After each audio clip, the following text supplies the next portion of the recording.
चलिए बच्चों, आज मैं आप लोगों को बताने जा रहा हूँ वॉल्यूम।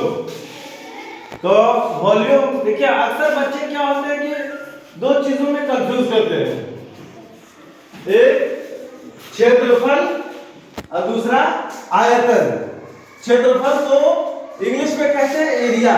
क्या कहते हैं? एरिया। क्या कहते हैं? एरिया। एरिया।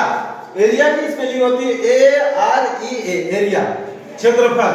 इसको उर्दू में भी समझ लीजिए, उर्दू में कहते हैं रकबा। क्या कहते हैं? रकबा।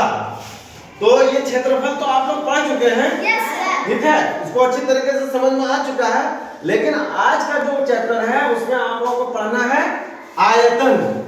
ठीक है, क्या क्या पढ़ना है? आयतन को इंग्लिश में कहते हैं, क्या कहते हैं? वॉल्यूम। क्या कहते हैं? वॉल्यूम। उसको उर्दू में भी मतलब कोशिश करना चाहिए कि सभी भाषा में याद रखने का।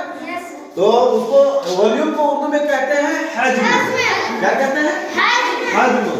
तो आज एक थोड़ा सा एक एक्टिविटी करके देख लीजिए कि जैसे ये जग है, ठीक है, ये क्या है? जग है। जग का हम इस निचले हिस्सा को क्या करते हैं? भिगा देते हैं, ठीक है। जग के इस निचले हिस्सा को क्या करते हैं? हम भिगा देते हैं, ठीक है। इस जग को इस जमीन में हम यहाँ नीचे रख देते हैं, सुना बात? अब जग है, जग ने जमीन को दो तरह से जगह घेर के रखा है। जग ने कितने तरीके से जगह घेर के रखा है? दो तरीके से जगह को घेर के रखा है। तो पहले तरीके से जो जगह घेर के रखा है जग, तो वो देखिए हम उठा लेते हैं जग को, है ना? नहीं आया, ठीक से देख लेते हैं। हम इसको पहले नीचे अच्छी तरीके से भिगा लेते हैं, ठीक है, भिगा लिए।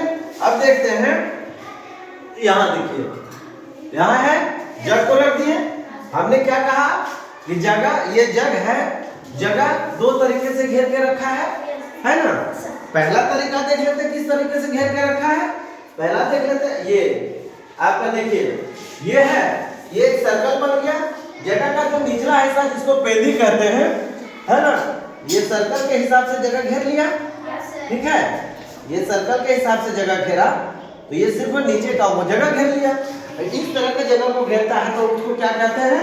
क्षेत्रफल। क्या कहते हैं? क्षेत्रफल। क्या कहते हैं? क्षेत्रफल को इंग्लिश में क्या कहेंगे? एरिया।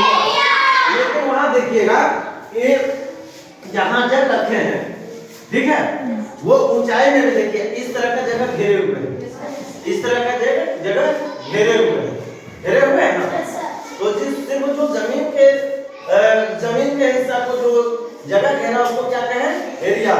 लेकिन इसके ऊंचाई में, है ना, ऊंचाई में इतना बड़ा एक शेप ले लिया, उस शेप को उस शेप को कि जगह, उस शेप नुमा जगह को जो घेरा, तो उस जगह को घेरने को क्या बोलते हैं? उस एरिया को क्या बोलते हैं?